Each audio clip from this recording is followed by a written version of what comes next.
President Donald Trump has proposed creating another branch of the military called the Space Force. It is estimated to cost $13 billion in the first 5 years. Congressman, do you support spending the money on this? Establishing Space Force is something whose time has come.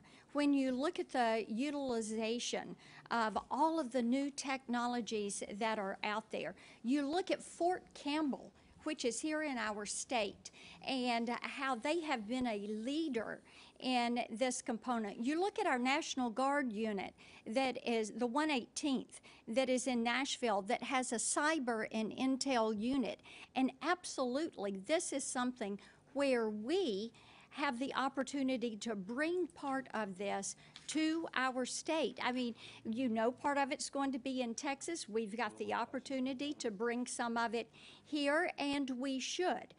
When you talk about 21st century warfare and you talk to our men and women in uniform at Fort Campbell, they will tell you so much of our fighting will be done in the virtual space. The utilization of drones. Congressman, thank you. Governor, do you support spending this kind of money on a Space Force? Let me say, so I'll certainly answer that, but let me say first of all just how important I think a strong military really is to our country. We have played a major role in our world ever since World War II in a host of areas, which is supported in large part by the sort of enormous success and strength of our military, and I want to do anything I possibly can to help support that.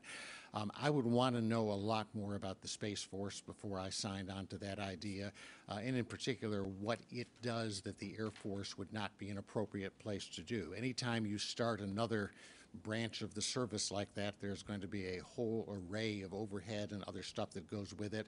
The possibilities of less coordination. I certainly wouldn't want the Space Force fighting with the Air Force about who gets resources to do various kinds of things.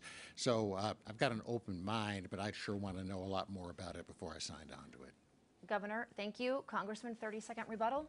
Yes, if Hillary Clinton were president and Phil wanted her to be president, gave her $33,400, we would have a weaker military. And under the Obama administration, what you had was cutting the troops, cutting their funding, putting the cash on pallets, sending it to people that do not wish us well, and just taking money out of the military that they needed to go do their mission. And that's what you would have had. Congressman, thank you. Governor, your response? Well, let's just say I'm not really proposing or running a campaign based on putting cash on pallets and sending it off to our enemies. I actually think this is a serious subject, our military strength, and I'm very open to the idea of changing things, but I want to do it very carefully. We have a successful military. It is the strongest in the world. Let's not mess around until we know what we're doing.